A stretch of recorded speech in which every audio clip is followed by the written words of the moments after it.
How did you get involved with this case? In 1979, I walked into a bookstore and I saw Lee and Britt Elder's photo book on the Meier case. In 1986, a guy I met in a little cafe gave me almost 2,000 pages of transcripts of Meier's conversations with the clay army. So Mike, where are we going right now? We're going over to do a radio show with Michael Parker at a radio show called Karma Air that broadcasts out of Hollywood, somewhere here on Sunset Boulevard, to discuss the Billy Meier case. Mr. Warren, how are you? Come on in. I'm looking forward to this show because I've been in the UFO thing for a long time. Truth Seekers, how's it going? It is Michael Parker, and this is another episode of Dark Matter here on Karma Air. Billy Meier case is not one that I have fully investigated, so I'm going to be learning today, just as you guys, plenty of adamant believers and plenty of staunch critics. So it's an amazing story, and let's just cut straight to the chase. And Michael, welcome to the show. Thanks, Michael. Glad to be here. Billy Meier is a soon-to-be 70-year-old man living in Switzerland. Meier has one arm. He lost his arm in about 1965. He started to take photographs of UFOs in 1964. He claims that his first contacts with extraterrestrials took place when he was only a 5-year-old boy. That there is more photographic evidence and video evidence for this particular case than any other existing case. And it's almost so good that you're just like, holy cow. When he took a lot of this material, took these photos, there was no Photoshop, there were no home computers. If these had been hoaxes, his designs for these craft are quite interesting. These official contacts with extraterrestrials, taking hundreds and hundreds and hundreds of photographs and films and everything else that followed, the skeptics would like us to believe that this man, with no resources, working as a night watchman and on a partial disability pension, with one hand, is not only a master model maker, filmmaker, photographer, digital and special effects person, videographer, metallurgist, electronics genius, sound recording engineer, knowledgeable about topography and map making, geography, ancient history, mining, ores, agriculture, and 30 other disciplines that he's brought to bear in terms of the information of this case. They will credit him with that, but they won't say, hey, the guy's telling the truth, he's the one that's meeting with these people. In 1958, Meier sent to the 25 European countries about 115, 120 specific predictions. The United States of America will be engaged in 2 wars with Iraq. The second war will be conducted under a president who is the son of a former president. The second war will lead to an unbelievable disaster. The end game is this, and this has been said even before we launched the war in Iraq pertaining to U.S. military policies. Unless the United States withdraws from all military bases and from all wars and stops sticking its nose in everybody else's business around the world, there will be a third world war which will eliminate 3/4 of the population of the planet. It will devastate the North American continent. We will be among the hardest hit. All of our major cities will be destroyed. We are in for a bad time. And I said, Billy, I remember reading in the prophecies that Russia is said, it's a high likelihood Russia will invade Iran as well as Turkey and then go into Scandinavia and this and that. This is all stuff allegedly published thousands of years ago before we even knew about Russia. And I said, but now America and Israel are talking about attacking Iran. And he said, well, I'll tell you this. If your country attacks Iran, there's an enormous likelihood that Russia and China, which are becoming closer all the time, will attack your country. And that's actually been spoken about as a possibility for a while. It's already in prophecies that they published years ago that I've even put in one of my newsletters. Of course, that's bothered a lot of people, but they should also be bothered that Meier has spoken very harshly about radical Islam, Russia, China, laundry list. He was also told in January 2005 that AIDS has mutated and taken some new forms that are fast-acting and produce from the HIV full-blown AIDS within a matter of weeks.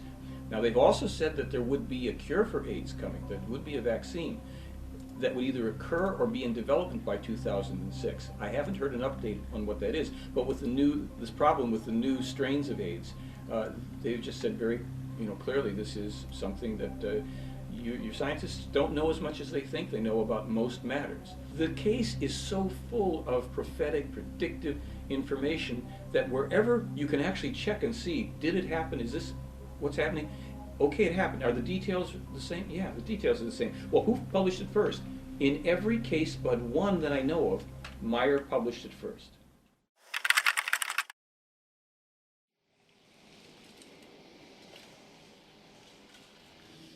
Hallo, wir sind an den Fluss. Oh, guck mal, was es hier alles gibt. Guck mal, ein Engel. Dann können wir frei hochgehen. Nee, nicht da hoch. Da hoch willst du jetzt. Dafür habe ich einen Stütz. Wir sind hier auf der Erde, unser Leben zu führen, das Bewusstsein. We are here on earth to lead our lives because our consciousness must be developed so that it gathers knowledge, gathers wisdom, builds up love, peace, freedom, and harmony. The human exists in the material life on earth in order to learn, just as other humankinds do on other worlds in the entire universe. Im gesamten Universum dasselbe tun. Nein, ich kann es allein. Ich bin kein Baby.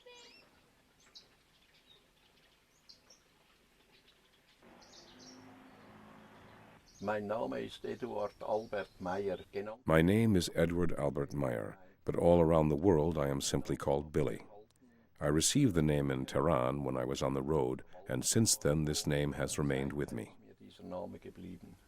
Meine Kindheit, die war I'd say, in and of itself, my childhood was very good and very pleasant for me. I learned very much on the one hand because of my parents, and on the other hand because of an extraterrestrial called Svath, whom I got to know in 1942. How old were you then? I was 5 years old. And this man, Svath, taught me very much of my school knowledge, besides many other things, just as Pastor Emanuel Zimmerman did. Then I confided in the pastor, and he told me I did not need to be afraid. He explained to me what telepathy is. Dem Pfarrherrn anvertraut und der hat gesagt, dass ich keine Angst haben muss. Der hat mir erklärt, was die Telepathie ist.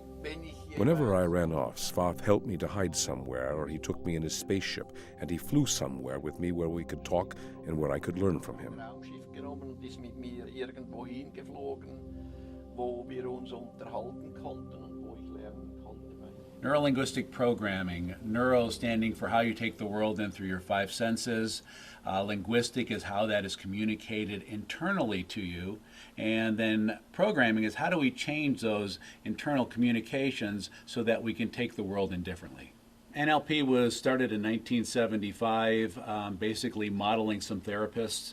And now, today, it's really used much more as far as in the business community. So the skills of neurolinguistic programming are pretty much pervasive in healthcare and education in a lot of different places. What I'm noticing here is that he is looking down to his right a lot. And when people look down to their right, very often they're accessing emotions. They're accessing aspects of what's going on from an emotional sense. He's also looking down a little bit to his left, which would be his analytical mind. So, but most of this is looking down to his emotional self. It looks like he's talking pretty slow at a nice pace, so that would be congruent with him speaking from his heart. His eyes, however, are blinking quite a bit, and that could be an indication, as far from a body language point of view, that he's actually not being congruent, that there's some nervousness there. However, if he is intelligent, that also may account for that and counter it. While the attacks on me and other people have been really relatively tame compared to what's been directed at Meier, they've really only encouraged me to keep on going and get to the bottom of the story. So, Michael, where are we right now? We've just arrived at the Aquarius Hotel and Casino in lovely Laughlin, Nevada. We're the home of the International UFO Congress, where we're going to do our little presentation on Friday. To present some of the new information on the Billy Meier case, there's always new translations that are being made available on materials, some of which dates back 50 years or more. Meier had an interesting childhood, to say the least. Some of it he considered to be very, very positive, but some of it was enormously difficult for him. He had since his earlier contact experiences with this man Svath, it developed in him a duality, if you will, of the private inner life, the private life of his communications, and then being very alienated from other children and other people because he couldn't express, he couldn't tell them anything about this. He had support from a parish priest, Father Zimmerman. And Father Zimmerman became a confidant. He had actually been contacted, apparently telepathically, by the Plejaren to prepare him to be a source of help for young Meier, who they told him would come to him. There was one situation where a woman had been abusive, beating him. At some point, she hits him, slaps him, I think, with a wet towel that he then takes away from her and slaps her with this towel. This gets him incarcerated for a period of time in a youth prison. Then, after he's out of that situation, seems to attract repeated accusations of wrongdoing, things that he didn't do, but he doesn't defend himself. He doesn't put up any kind of a fight about it. Ends up again being incarcerated. He escapes from this facility, and in the process, I think he breaks a bone in his foot, injures himself. He goes and joins the French Foreign Legion. We're talking about somebody who's 15 or 16 years of age. I joined the French Foreign Legion because I simply wanted to leave everything behind me, the false accusations and so forth. I wanted to elude the court, and then when I was in the Legion, I came to the conclusion that that was not the correct way. He found himself with people who loved to kill and who were trained to become better and better killers. It was not something that was his calling. And he escaped. He did something quite unusual. He walked out across the desert, left the French Foreign Legion behind him. That's why I returned to Switzerland, and I gave myself up to the authorities, who locked me up in an institution for more than 2 years. He learns a variety of different skills. He's befriended by one or more people there who want to assist him and help him in his development, his life. He's a young person still. And many of these skills he would learn in prison, he would employ and use later in life in various ways. In each case, I financed the travels by working underway, as is customary and right, to honestly make my way through life. Now and then, Svath also took me to various government people who I met and with whom I could speak, and indeed, through a speech translator, the small translation device which had been fastened on my belt or breast pocket, and so each time I could have a conversation with the concerned person without problems. Konnte ich mich jeweils problemlos mit den betreffenden Menschen unterhalten. Svath had previously been with each of these people who he had introduced to me. He had had conversations with them, and he was known by them as an extraterrestrial. There were various persons, for example, Gandhi in India, Farouk down in Egypt, and in Abyssinia, in today's Ethiopia, I met Selassie. So you ready for the speech presentation? Pretty much. It's not something I rehearse exactly. I just lay out my bullet points and things that'll be on the screen and then tell the stories like, and he covered 142,000 miles on foot, hitchhiking, worked something like 360 different jobs, from dog catcher to snake handler, private detective. For a while, he was known as the Phantom. The Phantom? Yeah. He was employed by some Middle Eastern police departments to bring in serial killers and mass murderers. He had his Swiss leather jacket on with a Swiss cross and an Arab headdress. Well, maybe he could find Osama. Yeah, nobody else seems to be able to do it. It's funny you say that because Meier actually met Saddam Hussein when he was an up-and-coming thug. Saddam Hussein habe ich auf einer meiner Reisen kennengelernt. I met Saddam Hussein during one of my travels down in Baghdad. At that time, he was about the same age as I was, about 22 years old, I think. I don't know any more precisely because it was a long time ago. He was already someone who had turned to crime and who said that if he could one day somehow take control, he would do everything to be recognized by the people, even if he had to play the role of a holy person. Dann würde alles tun, vom Volk anerkannt zu werden, selbst wenn einen Heiligen spielen müsste. Als Svath. When Svath died in the early 50s, I was contacted by a female voice. A short time later, a young woman named Asket appeared who then took up contact with me. And these contacts lasted for another 11 years. Kontakte haben dann wiederum 11 Jahre lang gedauert. What we're told in this case is that Billy Meier has been the contact person chosen by these extraterrestrial human beings for a very specific purpose, and that is to bring to our world once again what they call the true teachings of creation. The Plejaren are said to be extraterrestrial human beings who live in a star system that is in the direction of the Pleiades star system that we can see in our night sky. The common portrayal of extraterrestrials as little green men or little gray people is part of a disinformation campaign. We're told that there are so many extraterrestrial human races in the universe that we would be surprised.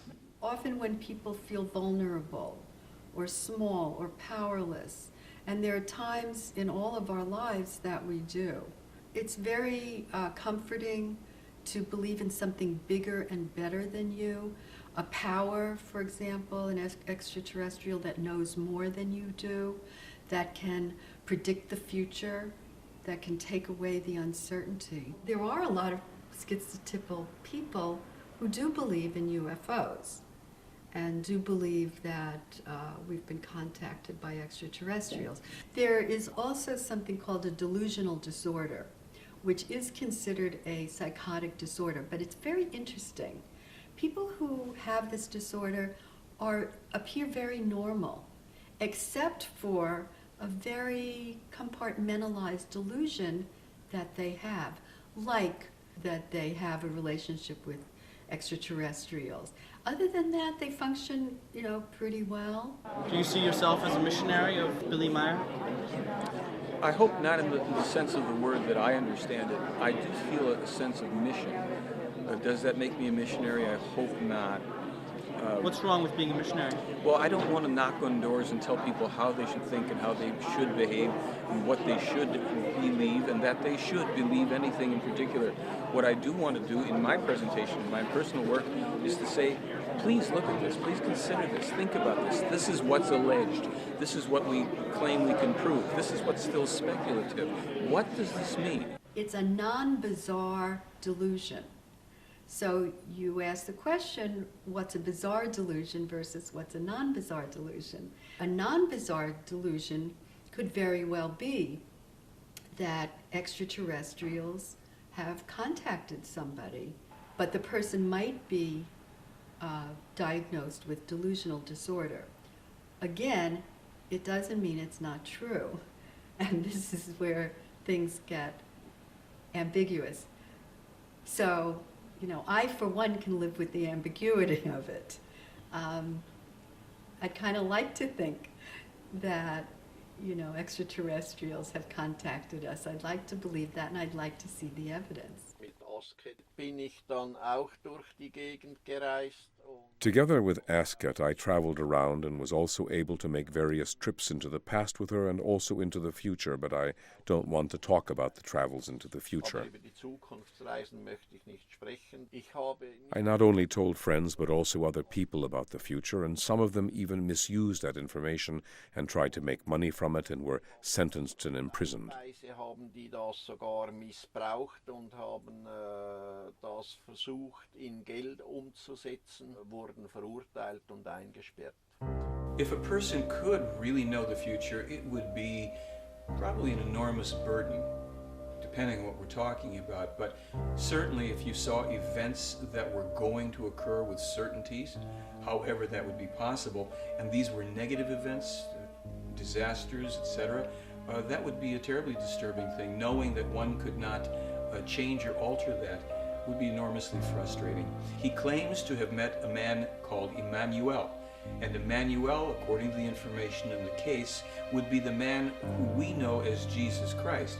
Or at least the Jesus Christ figure would be, according to the Meier material, a fictionalized version of a real man who lived 2,000 and some years ago, who indeed was crucified but survived the crucifixion. Als Immanuel gelebt hat, When Emmanuel lived, who was later falsely named Jesus Christ, and who never had anything to do with the religion which was made from his teaching, Zu tun gehabt mit dem, was aus seiner Lehre als Religion dann entstanden ist. Emmanuel was not an extraterrestrial. He was therefore a human being from this world, begotten by an extraterrestrial with a terrestrial woman named Mary, and was born here on the earth as an earth human. Eine Frau namens Maria gezeugt und hier auf der Erde als Erdenmensch geboren. Und warum hat Asket dich ihm And why did Asket present you to him? I don't actually want to say anything about that. Nicht sagen. What is the Talmud of Emmanuel? The Talmud of Emmanuel is a document. It came about when Billy Meier and Issa Rashid, who was a former Greek Orthodox priest, were led telepathically to an area outside of Jerusalem by the Pleiaren, and they found and dug their way into an abandoned ancient tomb. The stones on the floor, concealed for a while, for 2,000 years apparently, resin-encrusted, animal skin-wrapped scrolls, which they took out and removed from that location. When they opened up one, they found they were in Aramaic. So Issa Rashid took the scrolls, began a translation process. In something like 7 years, he sent Meier about 1/3 of these scrolls, translated from the Aramaic, in which they originally were, into German. He let Meier know that he was now virtually on the run with his family for their lives. He told Meier that there were certain religious factions of a couple major religions that found out that he had these scrolls and that wanted to take possession of them themselves.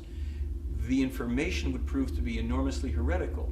After Issa Rashid had translated a chunk of them, he took them and his family into a refugee village in Lebanon, hid the scrolls in the walls. It's said that within about a week's time, the Israelis came in and destroyed the entire village. The scrolls were destroyed, along with many of the structures and people who lost their lives. Issa Rashid and his family escaped with their lives into Iraq. And 4 years later, Meier found out that Issa Rashid and his entire family had been machine-gunned to death, ostensibly by the Mossad in Baghdad. For instance, Emmanuel foretold the coming of another prophet. He named him as Muhammad. He claimed that while this man would be a true prophet, his teachings would also be corrupted and a false and evil cult would be created from them that would give the Israeli people, the distant descendants, no peace until the end of time, unless, hopefully, both the Israelis and their enemies could make a conciliatory and honest peace with each other. The Talmud of Emmanuel contains prophecies about the fires that would darken the sky when greedy and power-hungry people would ignite the very oil of the earth. The Talmud of Emmanuel was discovered in 1963. The fires from the Gulf War that darkened the skies did not occur until 1991, 18 years after the Talmud was discovered. There are two artifacts that are shown in this book that Meier discovered in the tomb where the Talmud of Emmanuel was discovered. The first one was a small figurine that Meier says was left by the Indian healers with Emmanuel, the men who came and ministered to him over those 3 days while he was sequestered in the tomb. The other artifact is a piece of gypsum that Gabriel allegedly gave to Emmanuel. Both of these were left for Meier to discover, as he did, centuries later. Als ich 1964 in Indien war, When I was in India in 1964, I lived in the Asoka ashram outside of Morali with a monk named Dharmawara, from whom I also learned a great deal. It was then that the opportunity arose for the first time for me to photograph spaceships, that is to say, beam ships. Große Möglichkeit gegeben war, dass ich Raumschiffe respektive Strahlschiffe fotografieren konnte. And that is my grandfather when he was in his late 80s, and myself a year and a half before I left to come to United States to pursue my university studies. As I continued my university studies, I have forgotten all about that contact. It never stayed in a place in my mind where it is utilized. I went on finishing my graduate work, went to help my country, became a diplomat, was sent back to New York to represent my country at the United Nations. Worked at it for 12 years. One day I was cleaning and came across the book again. So I thought before I threw it away, I should look at it. I opened the page and saw the name Ashoka Ashram. So I was wondering, how could our place be named in this book? As I browsed through it, I saw the stories. And immediately, I thought, I bet you it was the same Swiss person that had stayed at our place when I was a child. If he's the person that I knew, if he has the monkey, it's the same person. So Wendell wrote to him, and I think Wendell said within an hour, Billy wrote back. A few months later, I flew out. We sat and talked for 3 straight nights without sleep. It was almost like I felt I have returned home and he felt he has returned home. So it was just sharing of some part of him that he has not been able to share so much with a lot of people before. She seems like her body language is congruent. So it's in other words, when she's speaking, her hands move with whatever is going on. She's saying, I remember this.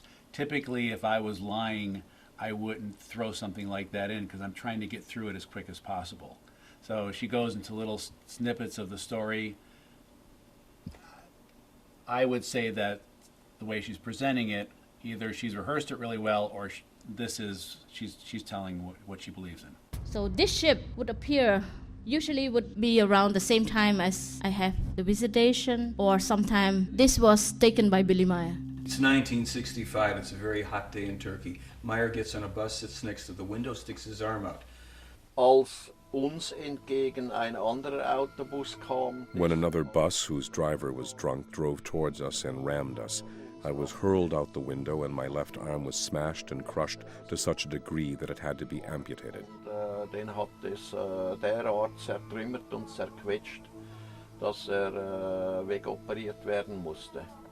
For the next month, he wanders around, hallucinating. The police recognize him. They knew him as the Phantom. Instead of shooting him on the spot, they took care of him until he was well enough to proceed on his way. Wobei ich jedoch nach dem Unfall, das muss gesagt sein. Whereby it must be said that after the accident I first went down to Kuwait delirious. What I had done simply wasn't appropriate. I don't want to be persuaded into talking about it. Ich werde Dinge lernen dadurch in Bezug auf. Asket told me that through this I will learn things with regard to self-control, dealing with my own thoughts and feelings, my psychology and so forth. And it turned out that actually she had been right. Eigene Psychologie und so weiter und so fort. Und das hat sich dann tatsächlich auch so ergeben. Meine Frau, die habe ich dann in Griechenland nach I met my wife in Greece after my accident in Iskenderun. Geholfen hat uns die Polizei Korinthos, damit wir überhaupt. The Corinth police helped us get the wedding papers and then we were officially arrested, only to be told at the police station, well, you are now married and there is nothing we can hold against you.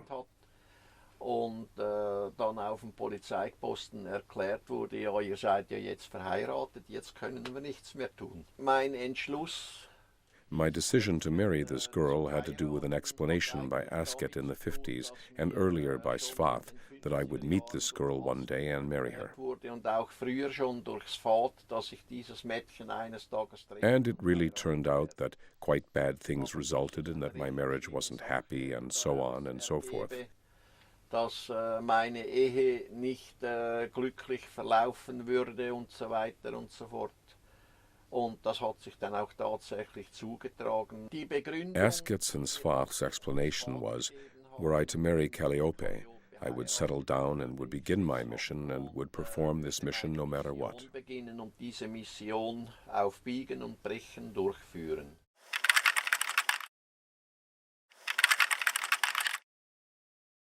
The notion of there was a center didn't even occur to me until I was maybe 7 or 8 years old. For me it was just a patch of land in the green hills of Switzerland. So I could be here, discover things, discover nature, ask questions about nature, and of course there were many people surrounding me from different parts of the world. By chance I found a book in a shop, and I found it with all the pictures of Billy. The book name was Contact from Pleiades.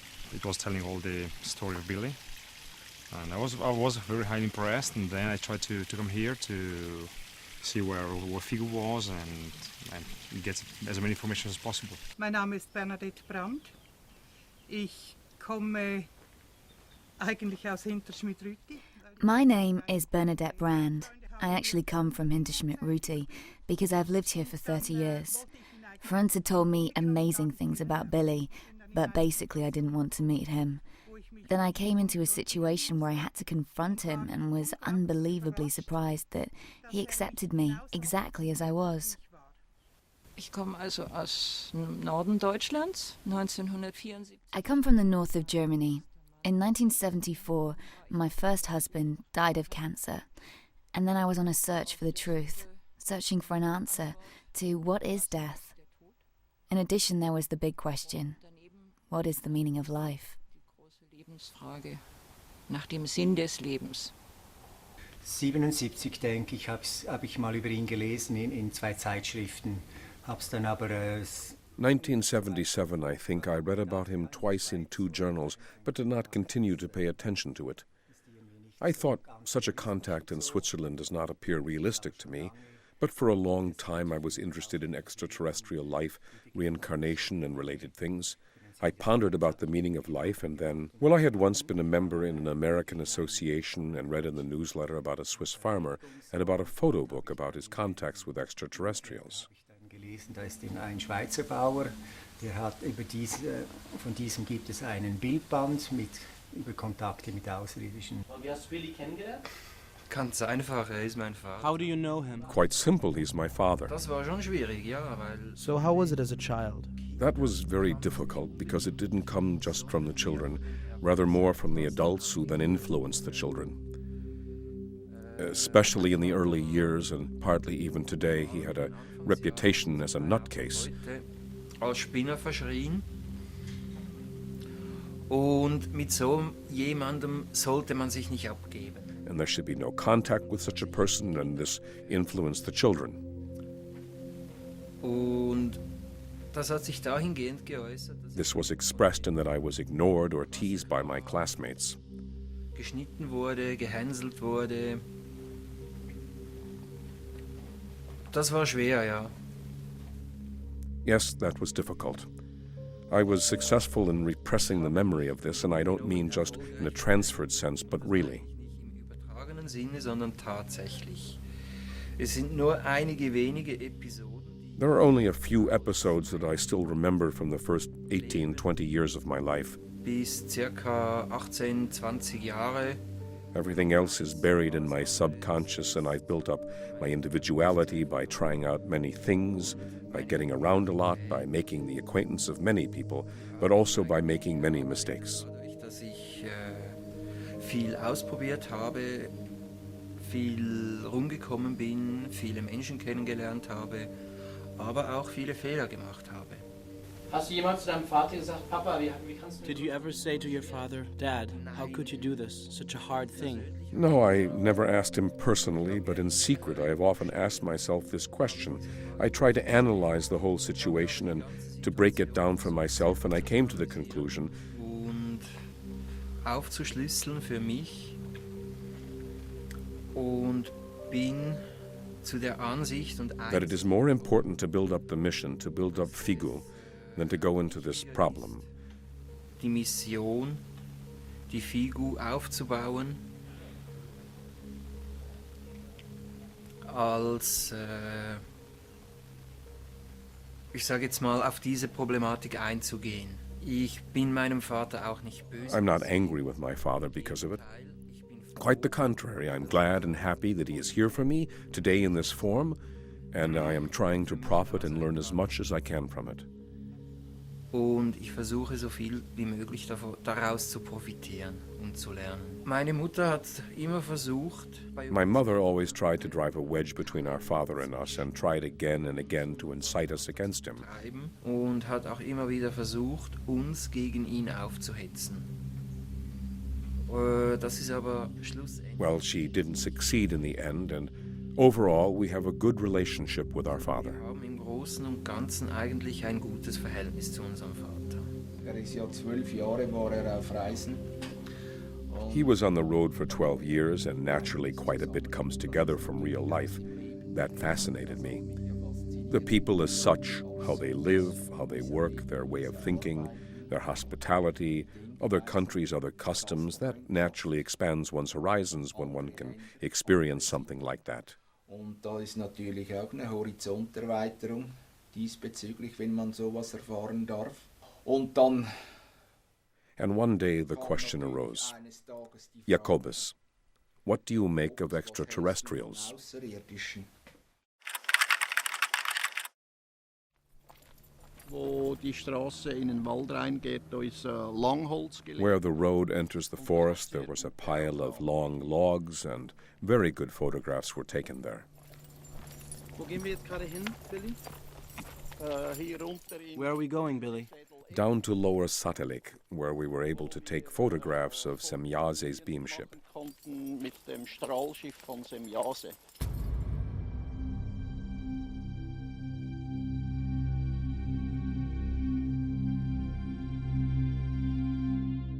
Es war nachts und ich hörte nur ein It was night, and I heard a sound and steps. At that time, I slept in the house trailer when I was over here over the weekends. I went outside because I heard the name Edward. Saw a large, white-haired figure in the half-darkness. Actually, it was more the silhouette I could recognize, and I simultaneously perceived I have to retreat, stand still, and go back to the house trailer. It was a wonderful feeling.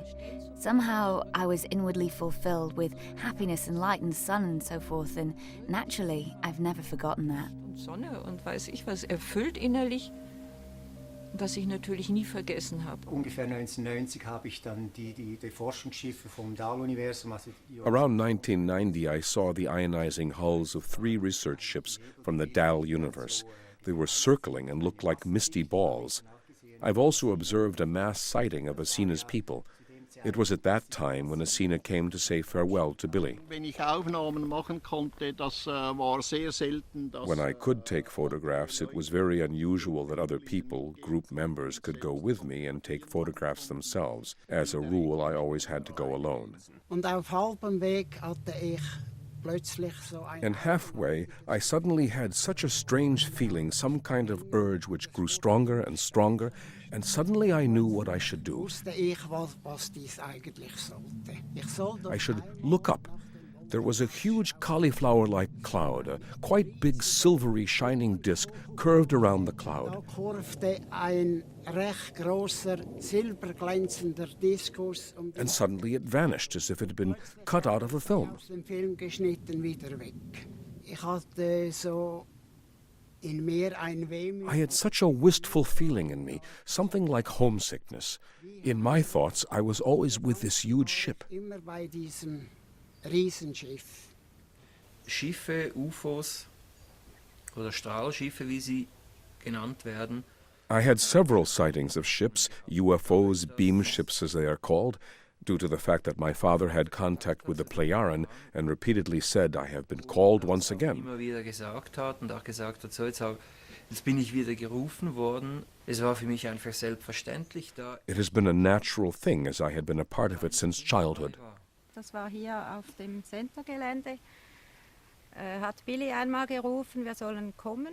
It was here on the centre's grounds when Billy called that we should come, and there was a tiny silvery point in the sky. And I was lucky 3 times to have had the occasion to photograph 3 UFOs. Ein Foto zu schießen, wo ein UFO zu sehen ist. Naturally, I didn't see them when I took the photographs, only when I had the photographs in my hand. So it was by coincidence? Yes. Was ich dann aber gesehen habe und was auch auf dem Bild dann drauf ist, While taking the photograph, I saw a fiery red big disc which didn't appear at all on my photograph. But what I also saw, and what was also on the photo, was some glittering drizzle which sprayed down from that disc. etlichen Zeugen dabei, als Semjase Once I was with other witnesses when Semjase eliminated a freestanding, approximately 3 to 5 meter tall fir tree in a meadow. It suddenly disappeared. weg vom Fenster. Der Apfel ist heute noch in dem The apple, which is still preserved today in this glass jar, has been here now for around 30 years. In spite of that, in my view, it still looks exactly as good as it did then. aus wie damals. Es handelt sich da nicht einen ganz gewöhnlichen. We're not just dealing with an ordinary apple, because it was not grown in a terrestrial garden, Rather, it comes from a food garden or a greenhouse, sondern stammt aus einer Gewächsfarm oder aus einem Gewächshaus. which is situated in Spaceship Commander Ishwish Pattar's huge mothership. This is what's special about this apple. Beheimatet ist. Und das ist das Besondere an diesem Apfel. Unfortunately, almost nobody has accepted this apple story of mine. Diese Apfelstory abgenommen. Und dort hinten, wo die Straße jetzt eine Kurve macht, da war Back there, long logs were lying where the road curves, and beyond, at the curve just in front of the forest, there where it goes into the forest, I once made recordings of the whirring sounds of Semjase's beam ship. vom Strahlschiff von Semjase. You could hear it over a very big area, up to a distance of 4 kilometers. Wendell Stevens Haus und Lee Elders. Wendell Stevens, Lee Elders, and Tom Welch got a measuring device from Weil Limited up in Rheintal. Da ist eine Firma mit elektronischen Geräten. Haben sie ausgemessen, wie weit die A Distanz company with electronic devices, and measured the distance from here to there about 380 meters, which made it possible for the sounds to be recorded from here. dafür waren, dass von hier aus die Geräusche überhaupt noch aufgenommen werden konnten.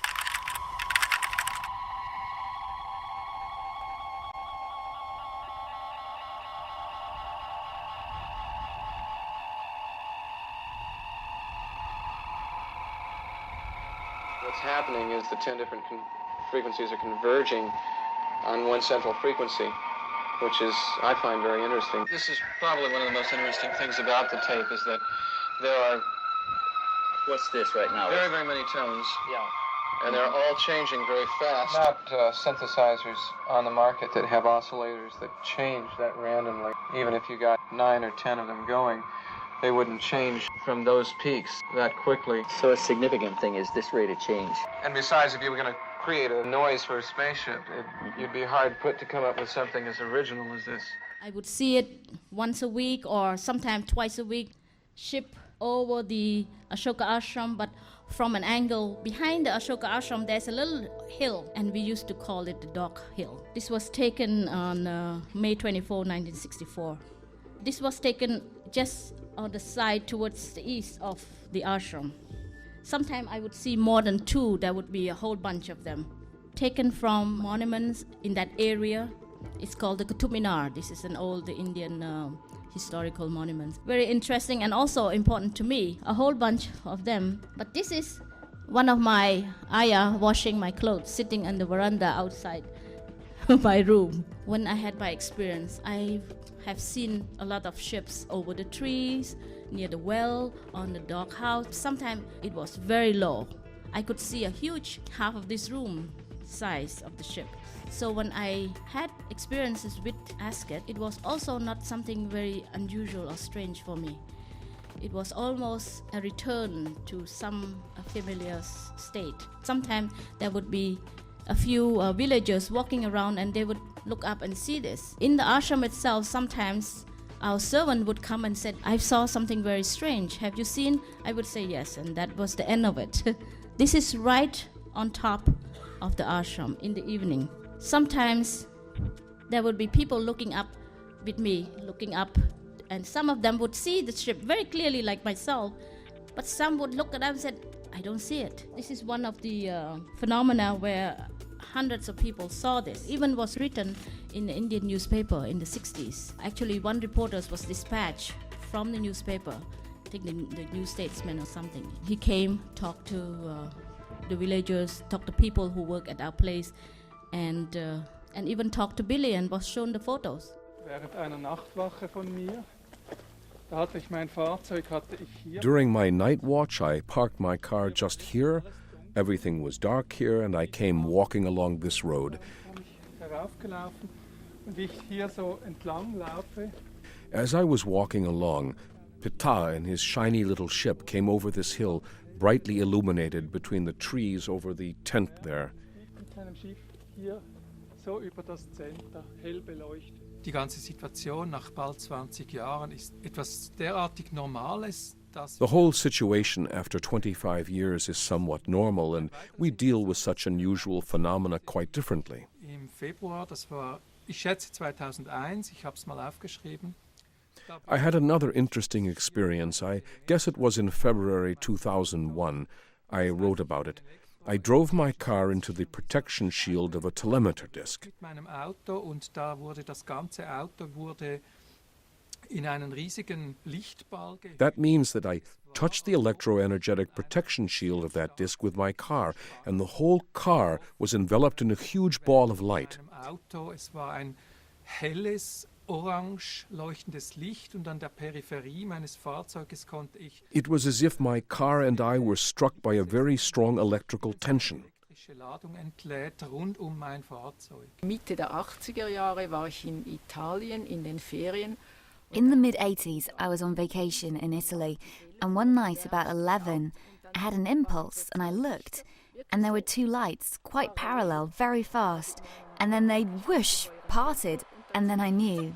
Yeah, that was it. Ja, das war's jetzt. Also Außerirdische habe ich sicher noch nicht gesehen.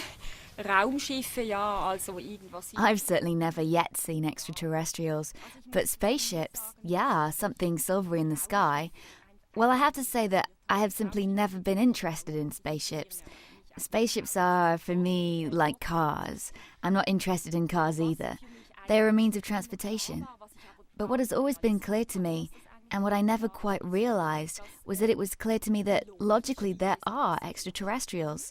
We here on Earth certainly are not the only ones in this huge universe. So, Mike, what's this photograph that we see here? This is a photograph that Billy Meier took in 1975 of a landed UFO, the only one of this type that he was able to take. It was from this photograph that the special effects expert Wally Gentleman, who had been a director of special effects in 2001, designed and had made 2 UFO models at the MGM Special Effects Studio. In these photographs, we see Billy Meier with those models. You mean 2001, the Kubrick film? Yes.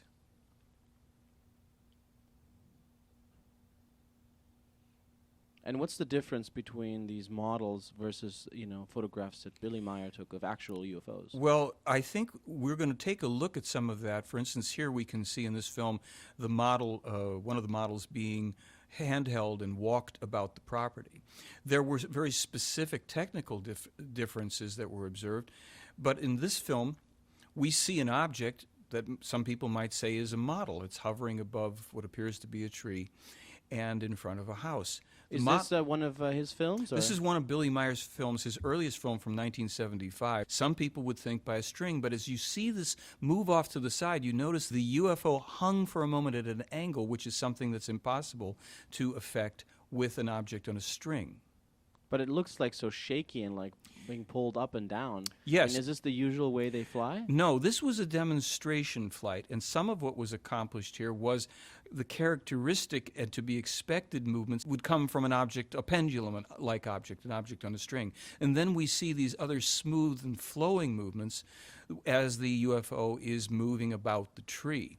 We're told that this was done for a couple of reasons. One, to actually demonstrate flight in a terrestrial environment, and 2, to also give an out to skeptics who would have to say this cannot be an object from outer space. It would be too threatening to their belief systems. However, at a certain point, we can actually see the top of this tree swaying under the backwash of the UFO. And if we look back at the very opening of this film, we will notice that there's a great deal of space between the UFO and the sky, making it very, very unlikely that it could be an object suspended on a string. And why is this film so blurry and looks like an old film? I mean, well, it is an old film, shot in 1975 on a snowy and rainy day, according to Meier, and shot from a distance. So what we're seeing here is a rather poor quality film, to be sure. And we're just having to make the best of it ourselves in our understanding. Is this tree still there today? The tree is no longer there, as is the case in a couple of the other films and photographs that Meier took. And what do we see here? Here is a much clearer film segment that Meier took with a UFO hovering above a road, and we can see a car moving slowly to the left in the bottom. Oh, yeah, of that this white frame. dot there, yeah. The white dot. We're going to see another one in a moment. We also notice that there is a tree branch with some leaves to the left. Meier was encouraged oftentimes to have objects in the foreground for perspective and calculating the distance. Here the craft is moved suddenly to the left, and it's exhibiting a characteristic floating motion that we're told is really the craft riding on the magnetic field of the Earth. In this film, we can see an object, a toy made in the 1990s, invented by physicists, called a levitron, that exhibits this type of movement as this object in these repeated frames floats above the base. We dissolve here into Meier's UFO as it too is exhibiting that type of hovering, pulsing movement on the magnetic field of the Earth as he was told.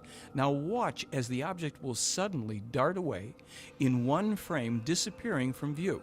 How is that possible? Meier was told that they have technologies that allow them to move out of phase, out of dimension, within a part of a second. They can not only move out of dimension that quickly, they can also pop back into dimension. When the films were examined at Nippon TV, they discovered that indeed there had been no cutting and that the object not only disappears in one frame, but pops back in one frame just as suddenly as you see here. So where does it go while it's gone? Well, that's a good question. As we observe it here disappear one more time, we can wonder just exactly where it goes. I don't have an answer for it. That's Billy Meier in the lower middle of the film. He's walked into the film. He'd set up his camera on a tripod as we again see one of the UFOs hovering in the distance. And again, notice that it has this movement, the slight pulsing up and down movement as it rides on the magnetic field of the Earth. And this film? This film, Meier has the UFO as it comes in closer. He also zooms in on it a bit, and we will see two very dramatic effects of a light flashing there from the top. There, yeah. You see it? And then from the rim of the ship. Why is it flashing like that? That was not explained. As a matter of fact, when Meier mentioned it to them, to the extraterrestrials, they were surprised at that effect, and they wanted to see the film too. We see it again go on there. Now, as you watch this film, in a moment you're going to be able to observe more clearly that the craft is actually above the Earth. There's a bit of a hill or mountain just below the time codes there. So clearly this was photographed outside. This was filmed outside. And this is one of the films that the owners of Uncharted Territory, the Academy Award-winning special effects house, they viewed this film and determined that it was not a hoax.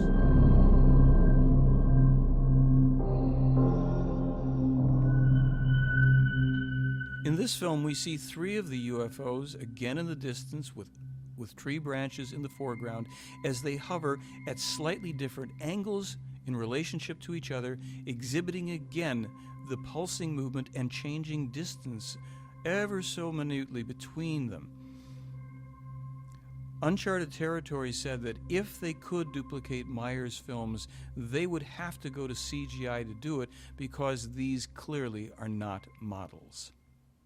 And what is this right here? This is the beginning of a series of photographs that Meier took of what's called a light or energy ship, allegedly piloted by beings from the Andromeda Galaxy who are partially physical and partially non-physical. Very high-level, high-energy beings. They did not communicate directly with Meier, and he could not communicate with them. Interestingly enough, Lee and Britt Elders, two of the original investigators on the case, claimed that they also saw a phenomenon in the night skies like this in Switzerland while they were investigating the case.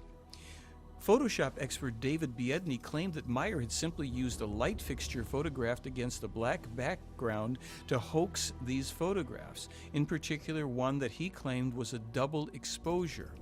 When another special effects movie expert who'd been in the business for 50 years viewed the same photograph that we're about to see in just a moment, he said that it was not a double exposure at all, but a triple exposure that must have been taken accidentally in camera.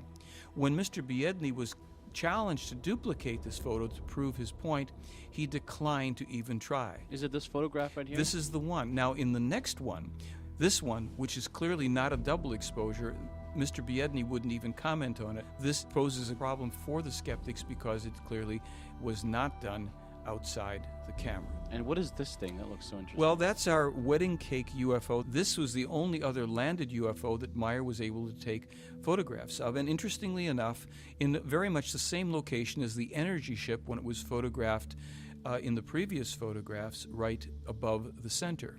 We see here a more clear view of the base of the ship taken from this angle, and as we get closer to it, even a little more clarity. These photos of the wedding cake UFO were called hoaxes by many people who thought that it was merely a garbage can lid with various appliances and accessories somehow put onto it. However, when the original investigators were able to calculate the measurement, it turned out to be some 10 feet in diameter. When they took these photos to a metallurgist to ask if he could reproduce it in 1980 or 81, he said it would cost about $25,000 to make this object. Here, an even larger wedding cake UFO is photographed over a van on Meier's property, and Meier photographs it as well from underneath. These are very controversial photographs of the wedding cake UFO glowing a golden color at night. Here you can see various artifacts, trees, and perhaps light poles in the background. In this next photograph, Meier has a close-up of it, even larger, closer to the camera. And here, a telemeter disc moves off to the side, and the photograph of the tree and the car caused problems for skeptics who claim that this is really just a model tree and a model car. Here we can see the most dramatic of those photos as Meier photographs focusing on the distant large UFO, which is behind the car and not in front of it. Here the object is now clearer, hovering, and we can see the base of the UFO at night as it glows golden color with various protuberances underneath. In this next photograph, the center or the core, the top core of the UFO, the sleeve has been extended. If you take your time to do some measurements on it, you'll see that it's actually a different configuration. When was this video taken? This was taken in 1981, outside. Meier has the camera set up. This is his first video camera. And the UFO here is about 200 to 300 feet in the distance as best we can calculate. Meier snaps some of the photographs here. He'll then leave the frame. He'll go out of frame again for a while before coming back in. Some skeptics had claimed that this was really false perspective, that it was a small model tree set up close to the camera. For anybody that's been to Switzerland, rural parts as well, and especially near where Meier lives, many solitary trees appear on these hillsides, and they look all too good to be true unless you're familiar with the fact that there's a very vibrant life force. The trees are clear, solitary on many occasions. Here, this solitary tree has the UFO hovering virtually motionlessly in front of it. How is that possible? In the other films, it was moving. Here, it's like standing still. Well, it seems that the UFOs can be controlled consciously by the Plejaren. People have to think that through for themselves and see if they accept that idea.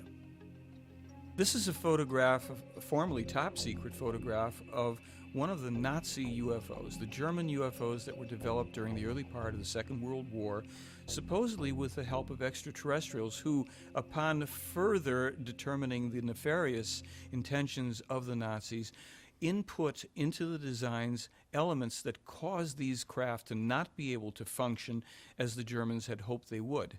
Nonetheless, it's said that during the Second World War there was an intense bombing run by the Allies. 800 bombers were sent up.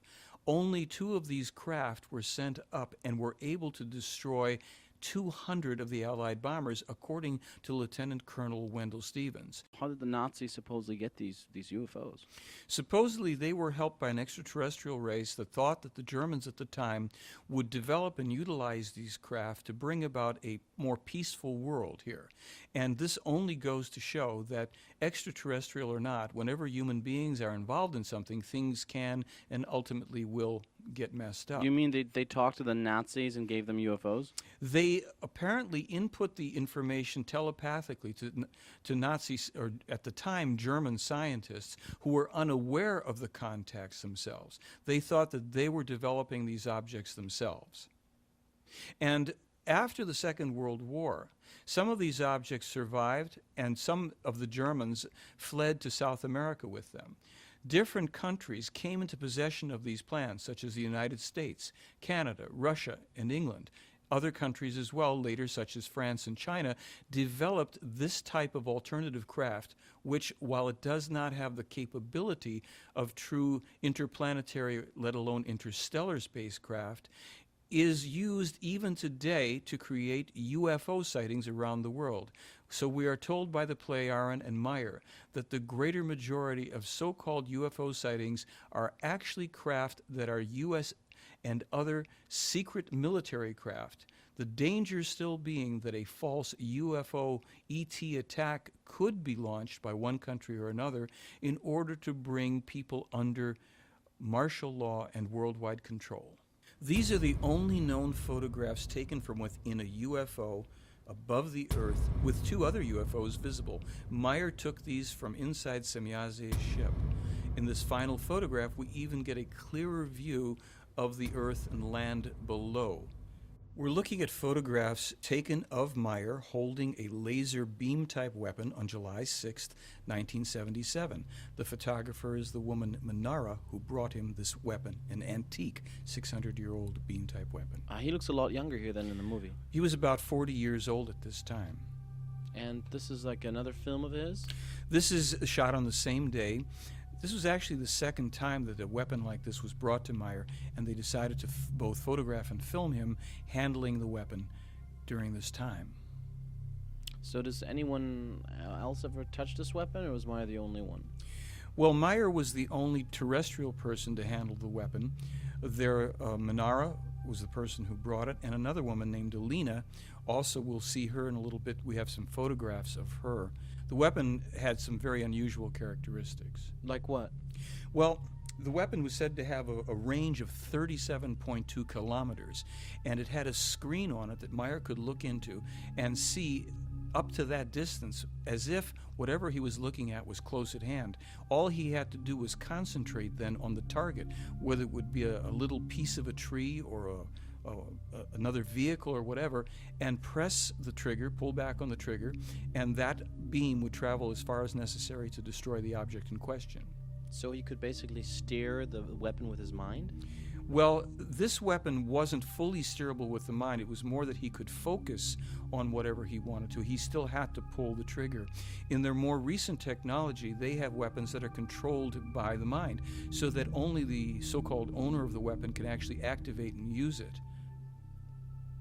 It doesn't require the use, then, of a trigger, but rather is mentally controlled by the weapon's owner. We're looking at a film made 30 years ago of a weapon that is, at the time, allegedly 600 years old. Who is this holding the Well, weapon? this is Alina. She's another extraterrestrial who comes from a very, very distant system in space, and she is holding the weapon here. We see not only the weapon, but this gold suit. What we should tell you is that when Wendell Stevens and the investigative team first saw these photographs and films, they thought, number one, that the weapon had to be a toy, which they discovered it wasn't by searching out every toy supplier in Switzerland as well as toy stores and coming up with nothing. Likewise, they searched out through sporting goods stores and clothing manufacturers this type of an outfit, as well as simply looking for a fabric that would behave and appear as the apparent gold foil of Alina's outfit does. They couldn't find that either. And what is this? What's with this tree? Well, this is one of the two trees that Meier shot holes through using this weapon. This appears to be the apple tree, about 10 to 12 inches in diameter.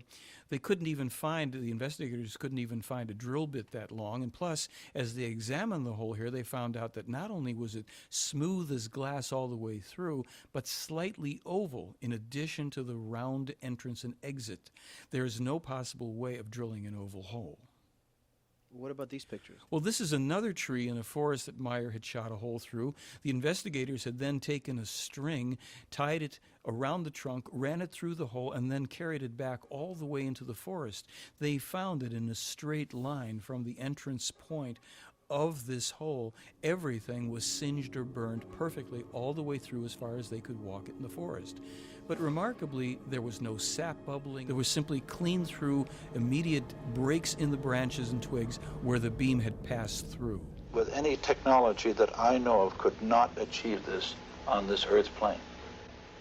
I could not explain the type of material that I have and its discreteness by any known combination of materials. I could not put it together myself. The elements that we found were totally surprising. The major element, which is shown here, was the rare earth metal thulmium, Thulium. It was totally unexpected. So now we've seen silicon, iron, thulmium, silver, and copper, all in a specimen about this big. When he examined the metal under electron scanning microscope, he then found the micro-machining, which was a clear evidence to him that this was a deliberately manufactured product. We found evidence of what looks like mechanical manipulation. One sees now discrete marks in a diagonal form in this direction and marks in this direction. But what is exciting, it looks like it's been plowed. In other words, a pressure, and there is a scarfing on either side. Do we know what this metal is used for? We're told that these metals were representative of a number of the different stages, 7 stages of manufacturing that the Plejaren go through to create the metal for their spacecraft. I don't know how beneficial it would be for us. They're always more advanced than we are, so we're the savages in the jungle, and that's not always beneficial for the lesser evolved person. But they're here studying us, and we should know about it, I think. If these ETs exist, why haven't they contacted us?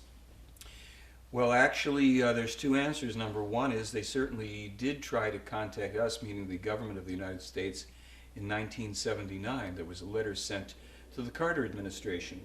But when I read that letter, I really understood why the contact didn't take place. It really was demanding such profound changes in the consciousness of people in this country that there was really no chance that they were going to go for it. Specifically, that President Carter and his administration revealed to the American people that all of the religious beliefs here are based on fantasy, nonsense, and lies. All the world coverage of this case became a milestone in ufology, and of course the wonderful pictures and movies. For the first time, we had a strong documented cases with strong evidences, hard evidences in video and photographs, physics, solid materials from another world to analyze, and also scores of testimonials by Billy Meier of his contacts. So I think this is, at this moment, is a legend in ufology. Throughout history, we know there have been lots of times when, the world has believed, for example, that it was flat, and then it was discovered that it wasn't, and it only took maybe 1 or 2 people to believe that. So it's what we call a type 2 error in research. In other words, that you reject something that actually is true. Die Lehre des Geistes oder das Wissen, dass the teaching of the Spirit, or the knowledge that is transmitted to us by the Plejaren, is so fundamentally different from everything else here on Earth. Was ich von Sfat gelernt habe, von der ersten plejarischen Person, mit der ich in Kontakt. What I learned from Svath, the first Plejaren contact person, and that I could then process everything and go around the world with the help of the Plejaren, and the great amount I also learned out there in the world, and the great knowledge I could draw from the storage banks, and also that from my own thinking, my own realizations, I could then start to fulfill the mission. Die Mission dann zu erfüllen beginnen konnte. All of this wasn't simply information being given to me. Rather, I had to work for it all by myself. The German language is the best language that one can actually have in the world in order to precisely and clearly explain everything just as it really must be. What we are disseminating from here, the center in Hinterschmidruti, is simply only a teaching, and we call that the teaching of the Spirit, or spiritual teaching, or the teaching of truth. Consciousness-related evolution is the real meaning of life. Lehre der Wahrheit. Rund 400 verschiedene Schriften, rund 40 Bücher und jedes Buch. About 400 different texts, about 40 books, and 3,000 copies are printed of each book, which makes 120,000 books. Also 120.000 Bücher.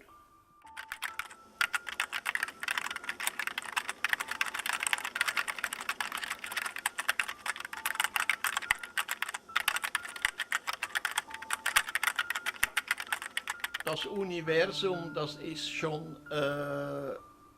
The universe is already very, very old, and everything took its time to come into being, even human life. The beginning is the cause from which the effect came about. It's the law of causality which has to take effect. Kausalgesetz, das wirken muss. Der Sinn des Lebens ist die Evolution. The meaning of life is the human being's evolution with regard to his consciousness. Was ist Gott, Billy? Gott, das ist eine imaginäre Gestalt, die die Menschen geschaffen haben. Billy, what is God? God is an imaginary figure which has been created by human beings so they don't have to bear responsibility themselves. Rather, they can shift it onto a deity. But God, in and of itself, is nothing other than a title for a human being who is very highly evolved. Gott ist also nicht das, was die Menschen irrtümlich annehmen. God is therefore not what human beings wrongly assume, that he is the creator of life, the creator of a universe, of space. God is nothing other than a title, be it Allah or Shiva, etc. Der versucht immer eine Macht über sich zu setzen. The human being always tries to set a power above himself, and he calls it God. This God or this power is supposed to be responsible for him and everything and anything that he says, does, thinks and feels, and so forth, and for his fate. Der Mensch ist für alles und jedes, das selbst denkt. The human being is solely responsible for each and everything he thinks, does, feels, and undertakes. He must be responsible for it. Muss das Positive und das Negative. He must bear and savor all the positive and negative which he processes through his thoughts, actions, and feelings.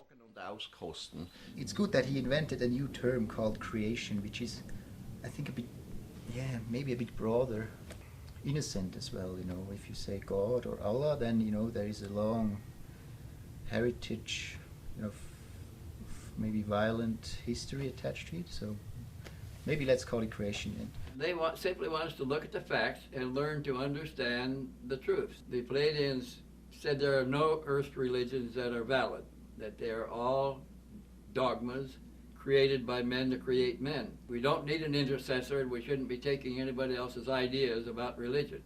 It's all internal. Everybody has his own contact with the creation.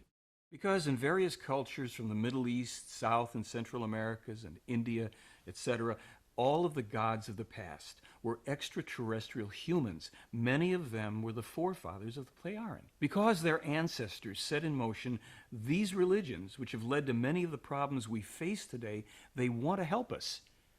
But this time they must do so without directly interfering with us, because that would only lead to their being worshipped again or to their being attacked.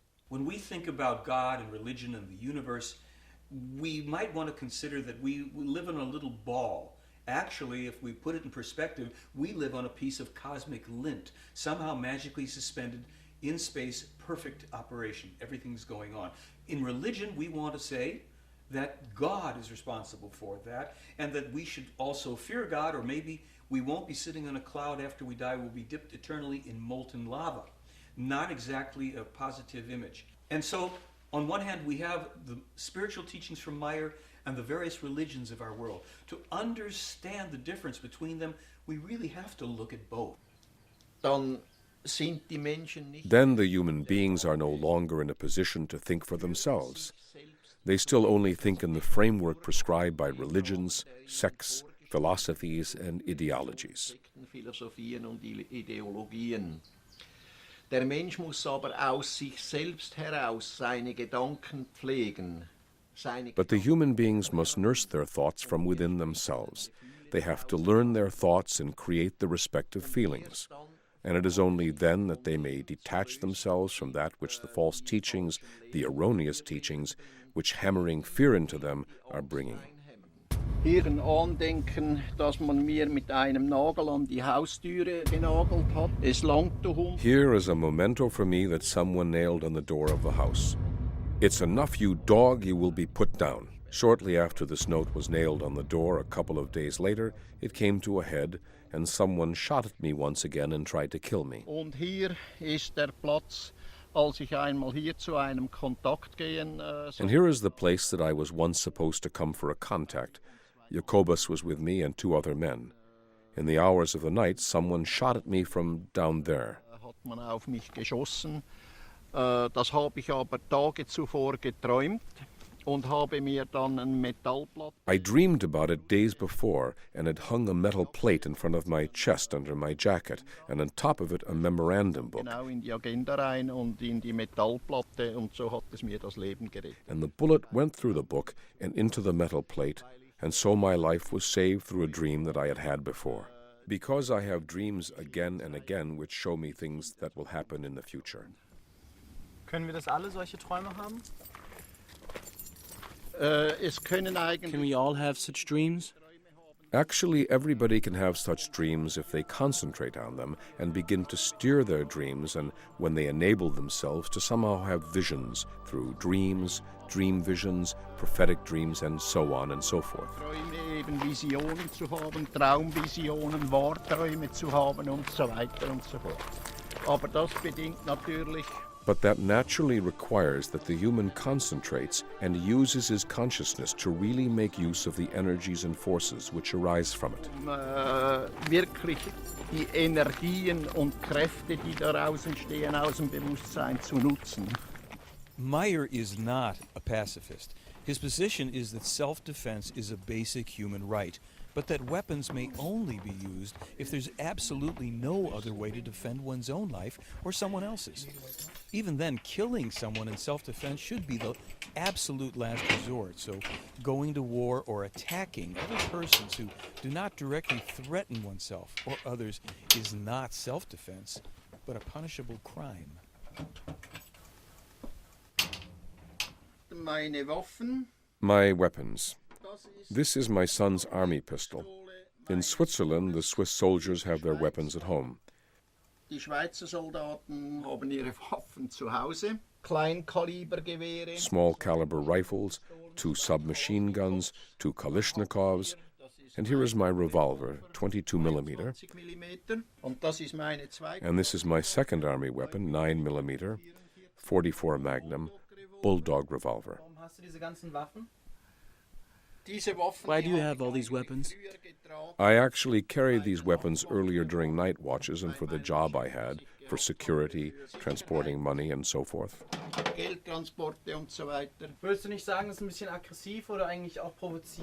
Wouldn't you say it's a bit aggressive or even provocative to hoard so many revolvers, so many weapons?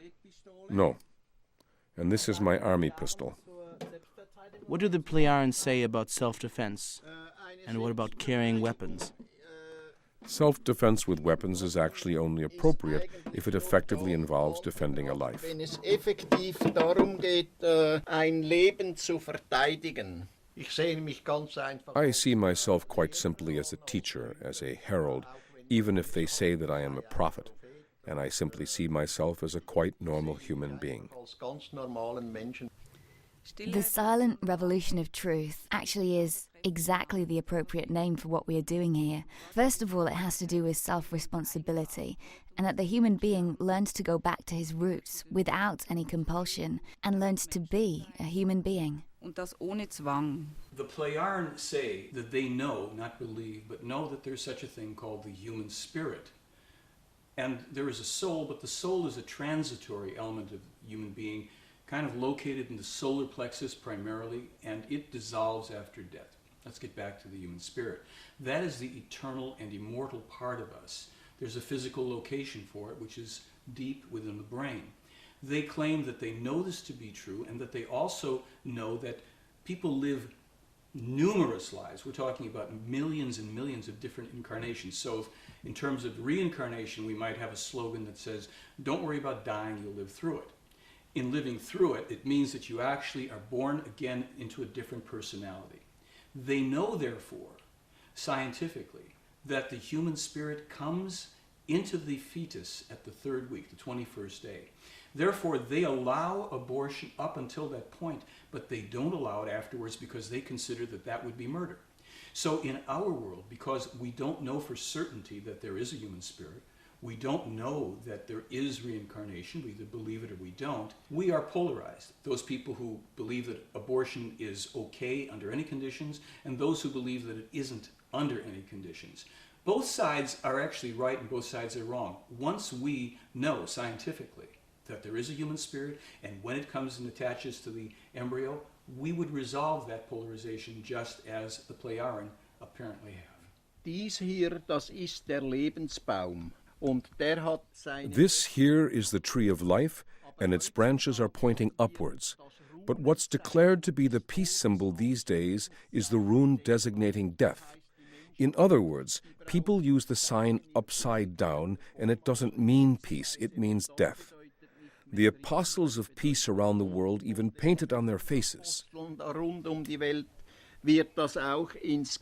This sign, the death sign, has exactly the opposite effect of to live, of everything growing upwards. Everything must flourish. Everything must grow. According to these teachings, actually, the core problem is overpopulation, because we are pressing against our environment and each other, causing enormous problems. Our environmental problems are largely due to the abuse, degradation, and overuse of the environment. Meier has been writing about this since 1951. Global warming, which is a natural occurrence to a certain degree, is now 3-to-1, 75% human-caused, largely due to overpopulation. It also produces another problem, which is illegal immigration. When people in a country have not attained economic and educational standards, productivity, at a certain level that they crave, they will migrate into another country where that accomplishment is present, and they want to take advantage of that system. It doesn't mean they're bad people. It's an impersonal thing. It simply means that they are not prepared to solve their own problems. They will therefore start to degrade the very system that they come in and take advantage of. They don't help their home country, so they actually betray their responsibility to bringing themselves and their countrymen, their land, up to the level that they would aspire to have.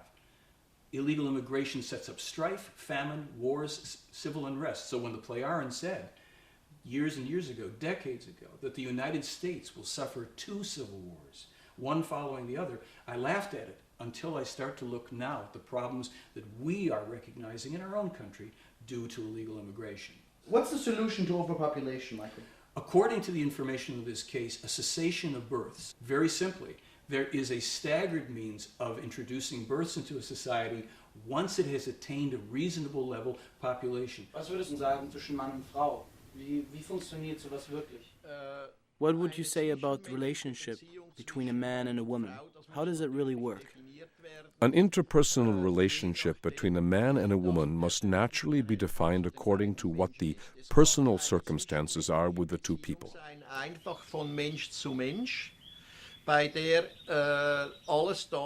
interpersonal relationship can simply be from human to human, in which everything becomes valid, as we have often already said, such as love, empathy, freedom, peace, and harmony.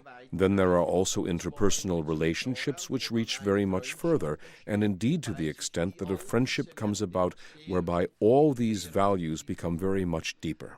And then there is a further possibility where the two build up a lifelong union together, where man and women live together as life partners. Wo Mann und Frau dann eben zusammenleben als Lebenspartner, egal ob... It's all the same if they are married according to legal values, as the authorities require it here on Earth, or if a free life partnership exists, which luckily is feasible and allowed in our latitudes or in the Western world. Unseren Breiten oder in der westlichen Welt machbar ist und erlaubt ist. You have something to say to that, Michael? No? About man and woman living together? I am not an expert in that area. Billy, wie siehst du, dass sich der Rest der Welt mit deinen Lehren auseinandersetzt? Billy, how do you see the rest of the world coming to terms with your teachings? How can that come about? When we are talking about the rest of the world, beyond our center here and beyond our Figu community, it can only come about the same way that a small snowball rolling down a hill will accumulate more and more snow and grow bigger and bigger. That means that the people who come to us and understand what we teach and also make the effort themselves to transform what they learn into reality will further carry it to their neighbors, acquaintances, and friends, and so forth. And in this way, everything slowly spreads out. Und so breitet sich langsam alles aus. Perhaps the most startling of what I call the prophetically accurate information in the Meier case pertains to Meier's astronomical information about numerous planets, but especially Jupiter, its rings, its moons. Meier specifically said that Io was the most volcanically active body in the solar system. He published that 5 months before we discovered it. More than a year after he published the information on a ring of Jupiter being composed of ionized sulfur particles, Science magazine published that information in January of 1980. Most impressively, when I sent Meier's information about Io being the most volcanically active body in the solar system, as published by Meier 5 months before the probe got there, Professor Joseph Viverka, the head of the astronomy department at Cornell University, said the following to me, and I quote, "If he, Meier, said that 3 to 6 months before, then all I can say is that he was right." In 1958, he publishes a letter in which he foretells 2 U.S. wars with Iraq. The second one he claims will lead to an unbelievable disaster. He names AIDS as a coming epidemic. He names crystal meth as a coming drug epidemic. He specifically foretells computers, credit cards, the dates of various events such as moon landings and rocket launches, years and decades before these things occurred. So what do people do about it? The problem is that we, the people of Earth, do not learn from prophecies and predictions. We do not seem to have the common sense, let alone the wisdom, to take the warning about things that are going to occur. You see, prophecies and predictions really are the manifestation of the law of cause and effect. That means that that which you send out will come back. What about the future, Michael? We're being told that we are leaving an age of beliefs, and we're entering an age of knowledge. It's a difficult transition, this movement into the future. It's going to be uncomfortable because we've relied so much on belief and not enough on knowledge. If you get on an airplane, you're going to fly somewhere, do you want to know that the pilot believes he can fly the plane or that he knows how to fly it? We've been given a weather report. Prophecies and predictions. The difference between the two, prophecies are the likely outcomes of events that are in motion, the effects of causes. If we don't rectify them, we get this negative outcome called a third world war. Predictions are things that the Plejaren claim are set in stone, and they usually relate to more cosmic events, a planetary body, a meteor coming through, a volcanic eruption or an earthquake that has nothing to do with human activity. In terms of the things that we're most concerned about, a third world war, or terrorism, let's take the Third World War. It's not written in stone. It's just that it's a high probability unless we as human beings go right back to this core principle and take responsibility for our thoughts. Do we want to keep seeing the world in this way? Do we want to empower people who are going to lead us in these dead-end directions that only lead to destruction? Here's an unfortunate truth. Our country, the United States, in the past 60-some years, has launched over 200 unprovoked attacks against other people.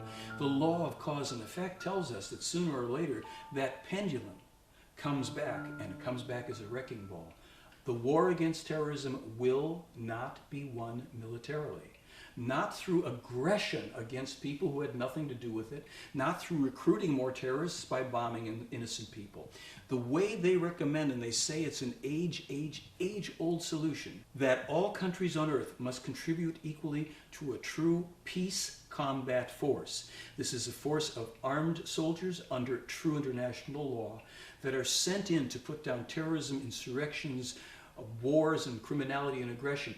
We could put down this type of terrorism in a very short order.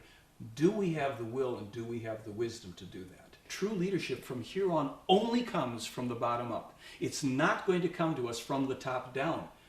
We are in a time of false leadership. If we recognize a person of integrity who stands for truth and is willing to buck the tide of all the pressures, political, religious, and everything else, yes, we should support that person. As it said, it will be later on in time the true mothers of the millennium who will bring peace and harmony. The women will come into their true feminine power, not the imitation of male power. They will be in balance with that, and they will bring that element strongly forward so that peace will come. As we go into this new time, structures are dissolving and they're falling apart. But that sounds like doom and gloom. It isn't really. It's that the seeds of a new time, the seeds of new understanding and harmony and peace are developing in the fertilizer, if you will, of these very, very difficult times that we're in. Wenn ich darüber nachdenke, was sich ergeben hat. When I ponder the negative and positive which have occurred in my life, I have to say that I realize it is necessary that the human being experiences both, the bad as well as the good. Dass es notwendig ist, dass der Mensch beiderlei Dinge erlebt, die schlechten sowohl wie die guten. I think if we embrace the idea that we are going to courageously move forward to discover how we can bring about the kind of harmony that every human being craves within themselves, we will awaken to this age of knowledge and to all of the parts of it that would come with it. This isn't just about ETs and UFOs, as fascinating as that is. It's about us and our future survival. The more I read, the more I felt that I had a personal mission to help prove a lot of these prophecies wrong by instilling some hope and directing people to think for themselves so that we can leave a world for our children that's going to be a lot better than the one we're living in now. If this all turns out to be a hoax, what would you say? Well, for me, I'd only have one question, and that would be, how did he do it?